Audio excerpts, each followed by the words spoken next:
అందరికీ నమస్కారం. Welcome to Surya's view YouTube channel. ఈరోజు ఒక జీవిత సత్యంతో మీ ముందుకి రావడం జరిగింది. ఇది మీ అందరికీ తెలిసిందే, కొత్త సబ్జెక్ట్ అయితే ఏం కాదు. కాకపోతే మరలా మీ అందరికీ గుర్తు చేద్దామని ఈ సబ్జెక్ట్ని మీ ముందుకు తీసుకురావడం జరిగింది.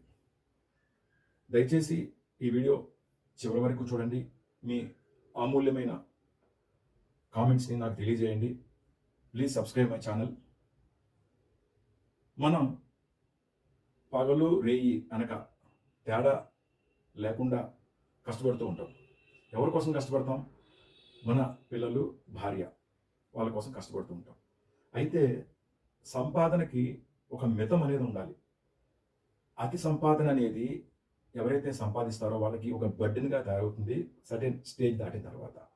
పోనీ కష్టపడ్డం, మన పిల్లలు, మన భార్య సుఖపెడతారు అని మనం సంపాదించి ఒకానొక స్టేజ్లో, అంటే దగ్గర అనుకోండి ఒక 50 ఏళ్ళు దాటిన తర్వాత మనం ఏదైతే సంపాదన కోసం కష్టపడతామో సంపాదన అయితే వస్తుంది, కాకపోతే మన ఆరోగ్యం అనేది క్షీణిస్తూ ఉంటుంది. దయచేసి ఈ 50 ఏళ్ళు దాటిన తర్వాత, 60, 45 దాటిన తర్వాత కొంచెం మన ఆరోగ్యం మీద మనం ధ్యాస పెట్టాలి. ఒకటి. రెండోది, సంపాదించావు 2 ఇళ్ళు కొన్నావు, 3 ఇళ్ళు కొన్నావు, బ్యాంకులో ₹1 కోటి బ్యాలెన్స్ పెట్టుకున్నావు.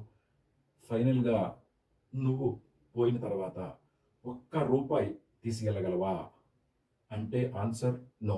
ఇది మీ అందరికీ తెలుసు. ఎందుకు నేను ఇంత నిర్మోహమాటంగా చెప్తున్నానంటే, మనం ఉన్నప్పుడు దానం చేయాలి, మన కీర్తి ప్రతిష్టల్ని పెంచుకోవాలి. అది ఉద్యోగ ధర్మంలో కాదండి. ఉద్యోగ ధర్మంతో పాటుగా 10 మందికి మానవ సేవ చేస్తూ మన కీర్తి ప్రతిష్టలను పెంచుకోవాలి. ఎందుకు చెప్తున్నానంటే, ఇప్పుడు మనం పుట్టినప్పుడు అందరూ నవ్వుతారు, ఎందుకంటే ఆనందంగా ఉంటుంది. మనం పోయినప్పుడు అందరూ ఏడవాలి. ఎందుకు ఏడవాలి అంటే కనుక, అరే పలానా మనిషి చాలా మంచివాడు, అందరికీ తలలో నాలుకలాగా సపోర్ట్ చేశాడు అని కీర్తితో మనల్ని పొగడాలి, మన కోసం బాధపడాలి. అది నిజమైన జీవితం అంటే. దయచేసి అర్థం చేసుకోండి. మనం పోయిన తర్వాత మనకి సేవ చేసే భార్య నయా పైసా జీతం లేకుండా మనకి జీవితాంతం సేవ చేస్తూనే ఉంటుంది.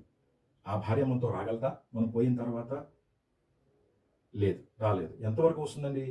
మ్యాక్సిమం అయితే మన దొడ్డి గేటు వరకు వస్తుంది. మనం చాలా గారాబంగా పెంచుతాం పిల్లల్ని. కొడుకు ఎంతవరకు వస్తాడండి? చేతి పెట్టే వరకు వస్తాడు. అలాగే మన బంధుమిత్రులు మహా అయితే శ్మశానం వరకు వస్తారు. అంతేగాని మనతో ఎవరూ రారు.